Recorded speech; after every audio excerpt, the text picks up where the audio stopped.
So guys, now we are going to discuss the question answers of this chapter. So the very first question of this chapter is that from the first paragraph, pick out two phrases which describe the desert as most people believe it is. So we've discussed this before also, that how the people believe that the desert is. So these are the two phrases that were there in the text. So the phrases were, first of all, it's an endless stretch.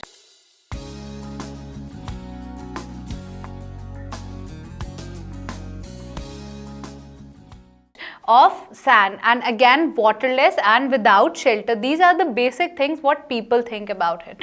Now pick out two phrases which describe the desert as specialists see it, or the people who study see it. So a beautiful place, home of variety of people, plants and animals. This is how the specialists see it. Okay. Now moving on to our next question, it says that the phrases on the left in the following box occur in the text. Yes, they occur, we have also discussed. Match each of them with a phrase on the right. So we are going to match it. So you're going to do that with me. So first one is an endless stretch of sand. So what do you think is an endless stretch of sand? Nothing but sand as far as one can see. An endless stretch means that there is just sand all over. This would be the first one, right? So the next one is waterless and without shelter. Now just quickly see what do you think is the answer. Waterless and without shelter. So waterless and without shelter means no water and no shade, which means that people don't have really like houses built over there. So this is the second answer. Now the third one is an oasis. Oasis, we discussed that it was a fertile place. So fertile place with water and plants in a desert. That's a fertile place. So that will be the third answer.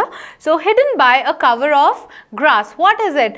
It means that not visible because the grass is thick. Okay. So I hope it's clear to you. If you guys have tried along with me, just check your answer. So the order would be 3, 4. Yeah, it's 4. 3, 4, 1, 2. That's the right order. I hope you guys have understood it. Moving on to our next question, which says a camel can do without water for days together. What is the reason given in the text? In the text, we have also discussed that the reason why a camel can go without water is that camel sweats very less. Unlike human beings, we sweat a lot. Camels sweat very less. That's how they can retain a lot of water in their body. Okay. Moving on to the next question, how do the smaller desert animals fulfill their need for water?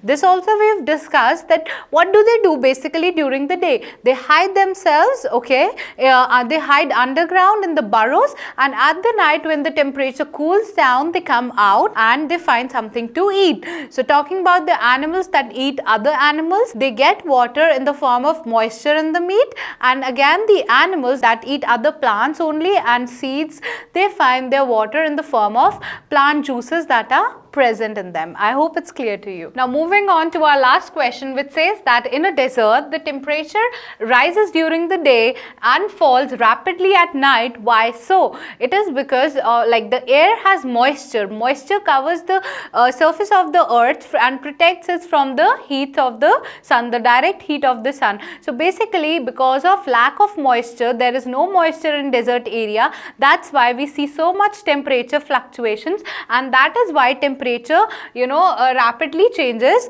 like from day to night. There is a lot of variation in temperature just because of there is no moisture in desert area. I hope that the text as well as the question answers are clear to you guys. We'll be meeting in our next video. Till then, take care and keep learning.